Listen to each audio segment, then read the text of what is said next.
Halo Sobat Penerbangan, jumpa lagi di channel Skeleton Official.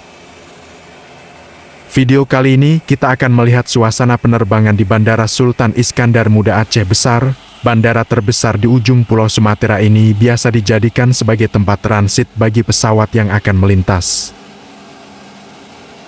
Kali ini kita akan melihat momen pesawat Langka milik maskapai Maromba Airlines asal Australia yang melakukan pengisian bahan bakar di Bandara Sultan Iskandar Muda.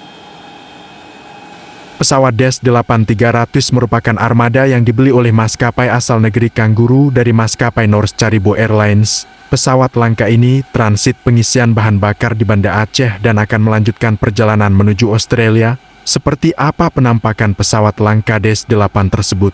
Tonton video ini sampai selesai.